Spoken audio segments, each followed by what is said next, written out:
ನನ್ನ ಹೆಸರು ನಿತ್ಯಶ್ರೀ. ನನ್ನ ಪಾತ್ರ ಸುಧಾಮ. ನನ್ನ ಹೆಸರು ಪ್ರೀಧನ್ಯ. ನನ್ನ ಪಾತ್ರ ಸುಧಾಮನ ಹೆಂಡತಿ. ನಾನು ನಿರೀಕ್ಷಾ. ನನ್ನ ಪಾತ್ರ ಮಗ.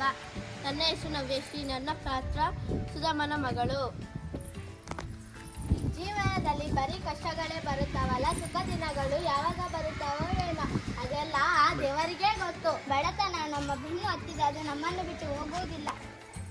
ಬಡತನ ನಮಗಿರಲಿ, ಮನೆ ತುಂಬ ಮಕ್ಕಳಿರಲಿ ಎಂದು ನೀನು ದೇವರಲ್ಲಿ ಬೇಡಿಕೊಂಡೆಯೋ ಹೇಗೆ? ಮಕ್ಕಳಿರಲಿ ಅಂದಿದ್ದು ನಿಜ, ಆದ್ರೆ ಅಮ್ಮ ಹಸಿವಾಗುತ್ತಿದೆ.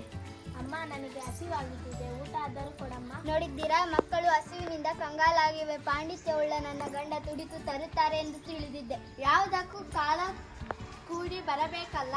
ಅಂತೂ ಇಂತೂ ನಮಗೆ ಬಡತನವೇ ಗತಿ. ಚಿಂತೆ ಮಾಡಿದರೆ ಏನು ಬಂತು?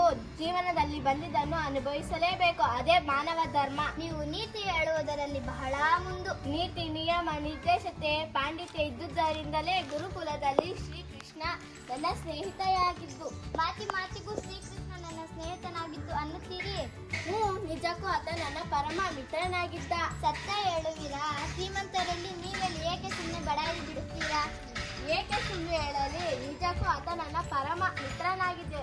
ಒಟ್ಟಿಗೆ ವಿದ್ಯಾಭ್ಯಾಸ ಮಾಡುತ್ತಿದ್ದೆವು. ಅಂತ ಶ್ರೀಮಂತ ಸ್ನೇಹಿತನಿದ್ದರೂ ಇಲ್ಲಿವರೆಗೆ ನೀವು ಅವರಲ್ಲಿ ಸಹಾಯ ಕೇಳಲು ಏಕೆ ಹೋಗಲಿಲ್ಲ? ಹೇಗೆ ಕೇಳುವುದು? ಆತ್ಮೀಯ ಗೆಳೆಯ ಅನ್ನುತ್ತೀರಿ, ಅಂದ ಮೇಲೆ ಅವರು ನಿನಗೆ ಸಹಾಯ ಮಾಡೇ ಮಾಡುತ್ತಾರೆ.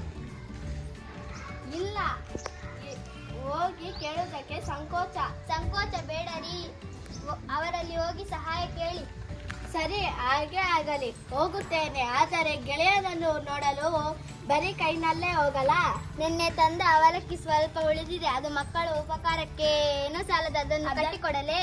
ಅದನ್ನಾದರೂ ಕೊಡಮ್ಮ ನನಗೆ. ತುಸು ತಡೆದುಕೋ ಕಂದ, ದೇವರ ದಯವಿದ್ದರೆ ಈ ಅವಲಕ್ಕಿಯ ಬಂಗಾರವಾದದ್ದು, ಕಟ್ಟಿಕೊಡಲೇ? ಸರಿ, ಹಾಗೇ ಮಾಡು. ಧನ್ಯವಾದಗಳು.